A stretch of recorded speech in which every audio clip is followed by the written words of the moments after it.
Karina Domínguez es secretaria general de UPCN. Secretaria general adjunta. Adjunta, de UPCN, perdón. Llego un día acá, me dice Horacio Moglia, me convoca para hacer un programa de radio. ¿Qué nombre le vas a poner? Estaba parado en esa ventana y veo La Cúpula. La Cúpula, bueno, de allí nació el nombre del programa, así que bueno. Y justamente hablando de La Cúpula, ayer hubo reunión de la cúpula sindical con la cúpula gubernamental, debajo de la cúpula de Casa de Gobierno, para abordar una temática que es muy sensible en estos tiempos, ¿no? Nosotros venimos hablando con distintos economistas, hemos hablado con Daniel Herrera, que además es de contadores, docente universitario en la Facultad de Ciencias Económicas. Ayer estuvo Álvaro Gabás y hablamos de la devaluación, hablamos del impacto que eso tiene sobre precios, esos precios que corren el final de mes al día 10 a los trabajadores en actividad y que bueno, nada, hay que empezar a trabajar sobre acuerdos paritarios, y ayer mantuvieron una reunión la cúpula sindical y la cúpula del gobierno para tratar de achicar un poco el margen que se ha abierto en los últimos días, ¿no? En realidad hay que ser claros, porque cuando el gobierno nos convocó en la última paritaria que cerramos julio, el gobierno quería cerrar julio y agosto. Uh-huh. Y así pasó con los docentes, y así también el otro sindicato había dado su consentimiento para que transitemos estos 2 meses con un aumento acordado. Y fue UPCN el que abrió de alguna manera la posibilidad de la reunión que se mantuvo ayer, diciendo que agosto tenemos que revisarlo, después de un proceso electoral en el que siempre puede haber sorpresa, y sí, de hecho ocurrió. Y a partir de ahí se produce la reunión paritaria. Una reunión que no es la única, que no da todo por terminado, que sí es cierto, no podemos mantener los sueldos al nivel de julio, tenemos que tener un incremento salarial, que ese 5% no alcanza en el contexto en el que estamos. por eso nosotros le planteamos claramente al gobierno que liquide, porque ya son los plazos para que eso suceda. Pero esto no significa resignar de ninguna manera la discusión paritaria de agosto, mucho menos la de septiembre, y esperamos que se esté evaluando un reconocimiento de lo que fue la devaluación y el incremento de precio que trajo como consecuencia, y que algunos economistas ya están anticipando que para agosto y para septiembre estaríamos hablando de 2 dígitos, lo cual por supuesto nos preocupa y nos convoca a continuar profundizando la negociación con el gobierno. Es decir, no nos conformamos, es un hecho de la realidad que hay plazos de liquidación, y eso que propuso el gobierno es lo que en definitiva se va a ver reflejado en los salarios del mes de agosto. Habrá una recomposición mejor. Yo creo que es peligroso también, y es el primer...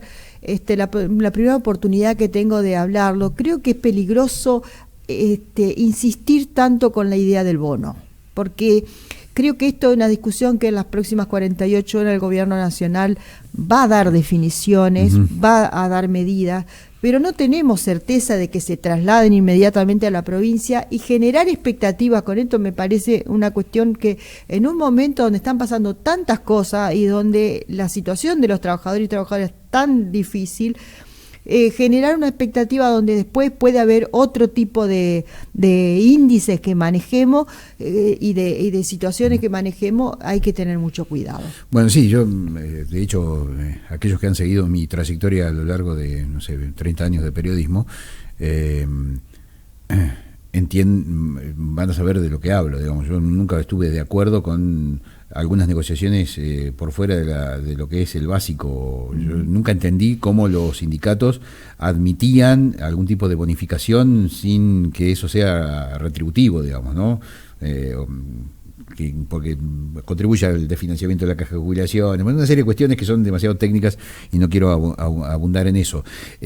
Hasta ahora llevan un 75% de acumulado de recomposición salarial. Ayer hablábamos con Álvaro Gabás y lo traslado a un terreno práctico, a lo tangible. Hoy un trabajador estatal, muchos suponen que cobran lo mismo que la dirigencia política, y eso está muy lejos de la realidad, dista muchísimo de eso. Un trabajador estatal no está en condiciones de, a lo mejor, consumir bienes y servicios que equilibran el índice de inflación. Objetivamente, en los últimos 3 años, un kilo de yerba aumentó un 1000%, por más que a mí me digan que la inflación es del 300%, lo que se consume todos los días aumenta más de un 300%. Digo, ¿cuánto de poder adquisitivo ha perdido el trabajador en términos reales? Porque me parece que eso es una evaluación que los sindicatos le deben también al trabajador, ¿no? Sí, a veces los porcentajes no reflejan lo que son los pisos salariales. En realidad, en el escalafón general que nosotros representamos y el escalafón enfermería que forma parte de esta paritaria estatal, no hay conceptos no remunerativos. Todos ya no quedan. Todos tienen, inclusive el código para llegar al piso salarial es remunerativo. O sea que todo va a la caja de jubilaciones y todo también se aporta a la obra social, que es una conquista, porque anteriormente no era de esta manera. Pero además, en el transcurso de la semana, lo que empezó de una manera, también van sucediendo cosas en la economía del país. Entonces, un número cerrado de cuánto hemos perdido, la verdad que es difícil de estimar. De cualquier manera, también hay otra medida que nosotros solicitamos en la paritaria de ayer, que es anticipar el aumento de las asignaciones familiares para quedar igual que Nación, que se paguen las recategorizaciones, que se pague la ley de enfermería, que es todo salario, digamos. Son paliativos para poder afrontar esta situación. Ahora, con la plata que comprábamos un kilo de carne la semana anterior a las elecciones, cuando fuimos el martes a comprar, lo mismo comprábamos la mitad o un poquito más, o cerca de eso. Entonces, la canasta de alimento es la que marca en realidad las necesidades de las trabajadoras y los trabajadores, y eso no dejamos de reconocerlo, porque si no parece que tampoco hablamos de acuerdo salarial. Claro, esto no es un acuerdo salarial. Ayer el concepto acuerdo a mí me hizo ruido, que fue el primer concepto que se difundió, digamos, acuerdo salarial.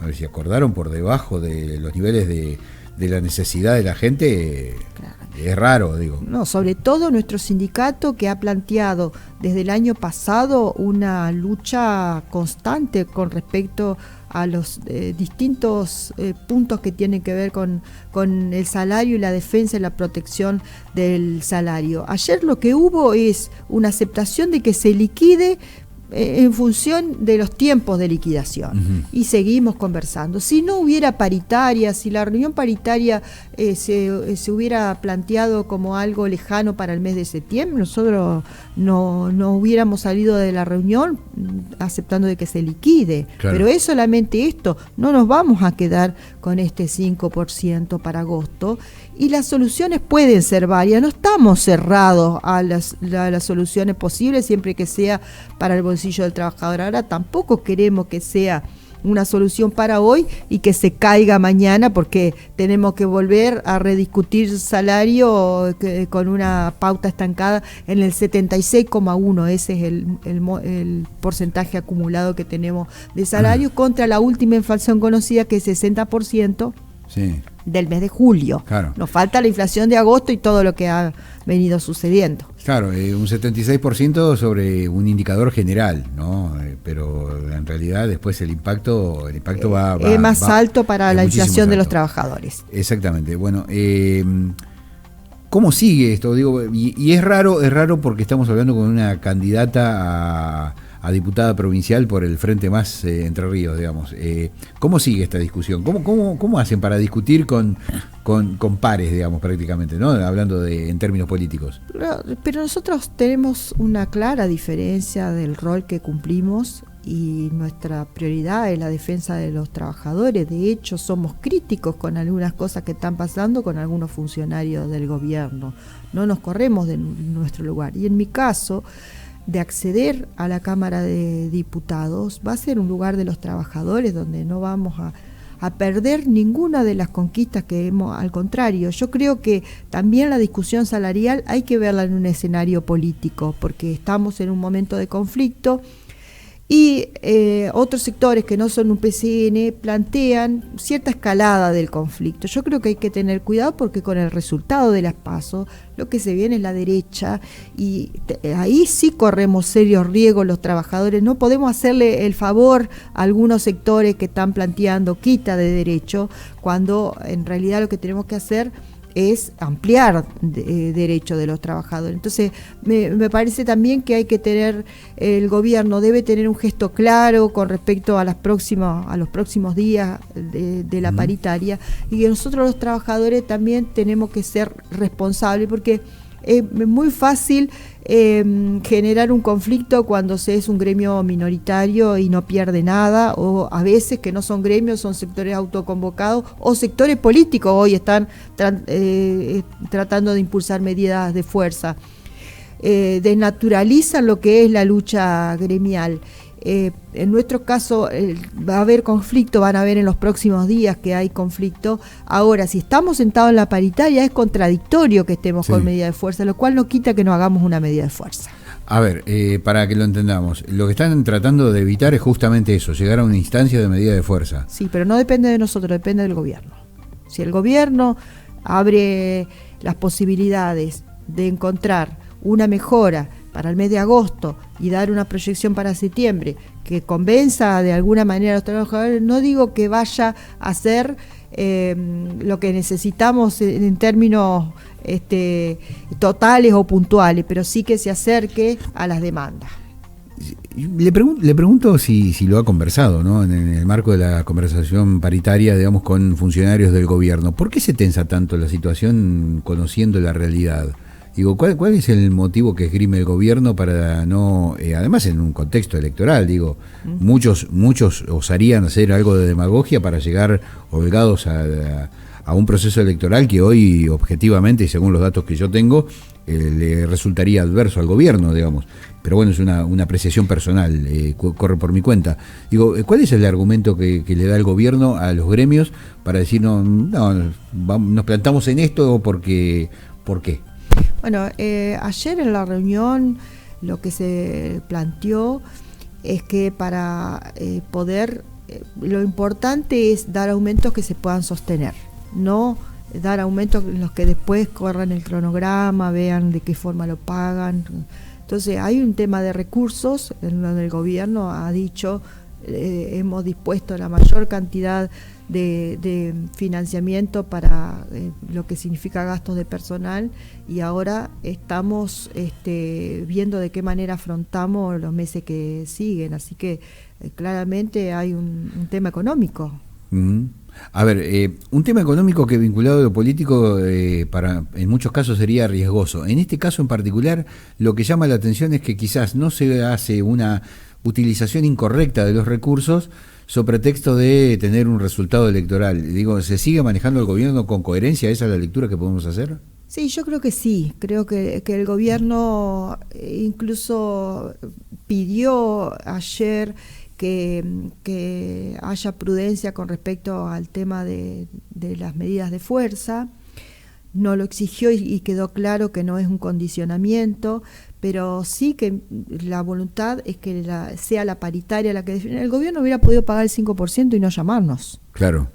El gobierno hubiera podido hacer una conferencia de prensa o un comunicado y no llamarnos. Sin embargo, hay otros temas que también están en la agenda de la paritaria y que son salariales, y la decisión es poder conversar. De hecho, están conversando esta tarde con los docentes, o sea que creo que el gobierno está situado en una situación especial y que no creo que la intención sea tensar. Sí, creo que hay problemas como en todos los ámbitos y que está viendo qué pasa también, ¿no? Porque después de las gestiones de masa y el anuncio de medidas que pueden venir en las próximas horas, también va a haber un panorama en lo económico que quizá pueda descomprimir en algo la situación. Sí. Nosotros no nos sirve nada llevar un mensaje pesimista, nosotros tenemos que seguir adelante para que el salario no pierda. Claro, no, sí, se entiende perfectamente.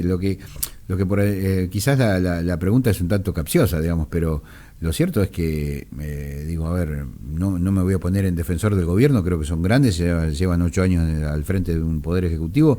Lo que plantea el gobierno, por lo que recojo de esta charla, es que si no da más es porque no puede, y si no puede, no va a ser una locura para claro, echar por tierra todo lo que creo que la conclusión o es pasar en limpio, sí, un poco lo que está sucediendo. Tampoco hay un no. Me parece claro, que es importante decir que el gobierno está dispuesto al esfuerzo. O sea, la variable en función de los recursos y no los recursos en función de la variable. Claro, que esto también le dijimos, siempre se guarda un pedacito y a veces nos sorprende y le da algo más a algunos sectores y deja relegados los estatales. Le dijimos que esto no puede pasar en un momento donde la verdad que la situación es absolutamente crítica. Así que todo lo que teníamos que decirle al gobierno, la verdad que ayer se lo dijimos. Bueno, yo le quiero agradecer muchísimo la generosidad de habernos, de haberse acercado hasta el piso, de haber aceptado la convocatoria para charlar abiertamente de un tema que, a ver, genera muchos interrogantes, ¿no? Interrogantes en los trabajadores. A ver, ¿por qué aceptan un 5%? Y porque el gobierno dice que no tiene más. Y si el gobierno no tiene más, pero está en un proceso electoral, a lo mejor lo podríamos sacar un poquito más, pero el gobierno no va a gastar lo que no tiene. Bueno, yo creo que hay que ser claros a la hora de la comunicación. Sí, pero hay que tener en cuenta que el gobierno tiene un discurso desde el comienzo del año que la verdad que lo mantuvo, porque estamos 76 contra 60 y si hay 2 dígitos de inflación igual vamos a estar 76 contra 70, con lo cual el objetivo del gobierno de que la inflación esté por detrás del salario, claro, se cumple, pero eso no sucede con respecto a las variables que vos decís de devaluación, de suba de precio y de la canasta de alimentos. Entonces tenemos que poner en juego nuevos condicionamientos para la discusión salarial. No, se entiende, digamos, se entiende y además al tema lo traje yo a colación, ¿no? Me parece que hay algunas variables que terminan impactando más en los sectores que menos tienen, y en este caso, digamos, a ver, recién charlaba con un periodista de Uruguay, estábamos hablando de cómo nos veían ellos desde allá hacia acá, y nos decía que con muchísima preocupación por los desatinos, los desaciertos de la política, ¿no?, que nos han llevado hasta este escenario. Y yo le planteaba que hay empleados municipales que ganan 120.000 pesos en la ciudad de Paraná, digamos. Está claro que es el 50% de lo que es una canasta básica de alimentos, sin contemplar alquileres, sin contemplar absolutamente la alimentación de una familia. Tienen que trabajar los dos para llegar a la canasta básica. La verdad que es una situación bastante precaria, y ahí es donde más impactan los aumentos, porque hoy conocimos aumento en el trigo, va a aumentar el pan, va a aumentar la harina. Digo, los farináceos lamentablemente no son saludables, pero son la primera fuente de alimentos de los sectores más postergados. Digo, por eso este planteo que yo le hacía recién, que quiero que se entienda, digamos, en esos términos, porque también son datos que uno recoge de la charla con la gente en la góndola cuando va al supermercado. Sí. Hay mucho encono porque aumenta el arroz, harina, aceite, y se le fueron las 100 lucas en eso. Bueno, le quiero agradecer muchísimo la generosidad de habernos atendido. ¿Y cómo se ve en la legislatura?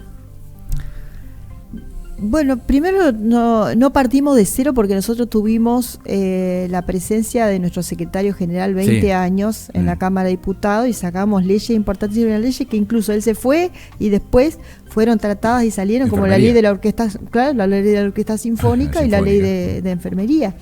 Entonces, el recuperar un espacio en la Cámara de Diputados nosotros lo vemos como algo muy favorable para los trabajadores, los del Estado que representamos nosotros, pero todos los trabajadores en general. Por eso yo incluso me voy a reunir con dirigentes de ATE para plantearle que si esa banca es posible, va a ser de todos los trabajadores. También está planteada una reunión con la CGT, con los gremios nacionales.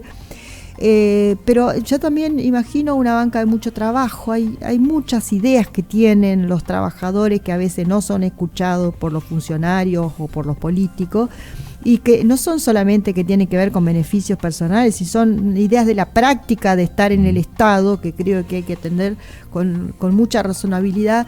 Así que me imagino conversando mucho con todos los sectores, y cada ley en la cual esté involucrada una situación del Estado, planteando que no se escuche únicamente qué es lo que dicen la dirigencia, sino fundamentalmente los que pasan, ¿no? Porque los políticos permanecen 4 años y se van, pero que los que saben del Estado son los trabajadores. Así que me imagino de esa manera funcionando en el caso de que acceda a la Cámara de Diputados.